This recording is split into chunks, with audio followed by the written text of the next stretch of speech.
Hello, my daily hopers. Have you ever noticed how quickly things in our life can start to feel ultimate? A job opportunity, a relationship, a diagnosis, an assignment you didn't expect but now can't avoid. Suddenly, it's not just a part of your life, it feels like everything. It carries weight, it carries pressure, and even a little bit of control over your peace. And without realizing it, we start to treat temporary things like they're the ultimate things. And that's exactly the kind of word Jeremiah was speaking into when we get to our scripture today, which is Jeremiah 10, verses 6 through 7, where he says, "There is no one like you, Lord. You are great, and your name is mighty in power. Who should not fear you, King of the nations?" It's a bold interruption from Jeremiah because the people around him were surrounded by idols, things that they built, that they trusted and depended on. And Jeremiah steps in and says, let's be perfectly clear. None of these things compare to God.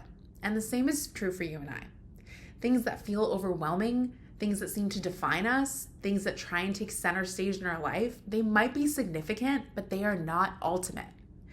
There is no one like God, and he's not just slightly stronger than what you're facing. He's not just slightly more reliable than the things you're trying to hold on to. He's completely set apart, unmatched in power, unmatched in authority, unmatched in wisdom. And when Jeremiah asks the question, who should not fear you? He's not talking about fear as in being afraid. He's talking about living in awe, in alignment, in the right perspective. So today it's worth asking yourself, what in your life may I be treating like it's ultimate? What's been quietly shaping your peace, your mood, your outlook? Because when we put God back in his rightful place, everything else shifts.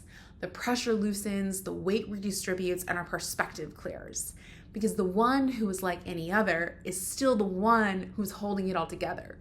So for those of you who struggle with identity or being too wrapped up in earthly things, in my case, most of the time it's my career, these things are temporary. And it's so important today that we remember that God is the ultimate and remember that perspective and what we're valuing and making sure that God is higher than these things that are temporary.